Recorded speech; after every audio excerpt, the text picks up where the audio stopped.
Understanding Investments a Few Minutes at a Time by Daniel Dower.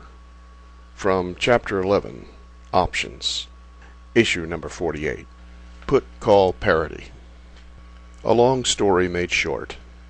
Due to the opportunity to arbitrage options against their underlying stock and one another, puts and calls on the same company at the same strike price and expiration date will maintain a certain price relationship in respect to one another, such that their return profiles are the same. If you intend to use options, definitely research this issue further in a more specialized forum.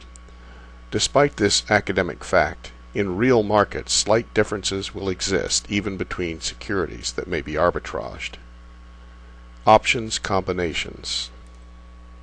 Options may be combined in a variety of ways, each with their own names to assist discussing them.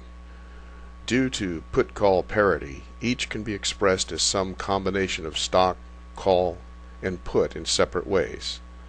Below, I've illustrated only the few most common combinations, but this practice includes terms you may have heard: butterfly spreads, strangles, collars, synthetic stock, etc. A covered call, or buy right, is when one purchases the underlying stock and sells a call on the same stock.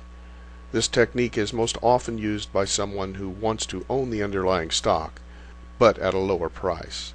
In exchange for offering the upside over the strike price to the buyer of the call, the seller receives the option premium up front, reducing the cost of the investment.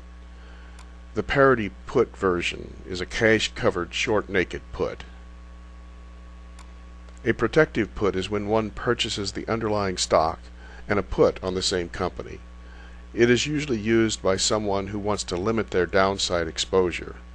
In exchange for paying a premium today to buy the put, its owner maintains the right to sell the underlying stock they own at a strike price, guaranteeing a minimum value for the investment through the expiration date.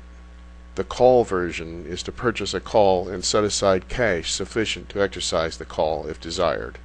Whole books analyze various option strategies. This book intends only to introduce options as a tool for investing. Like any other tool, they are not inherently good or bad, safe or risky. Don't blame the tool, understand it. One can use a screwdriver to fix a table leg or to poke oneself in the eye. Unfortunately, options were not widely used during the early 20th century and are not prominently discussed in security analysis.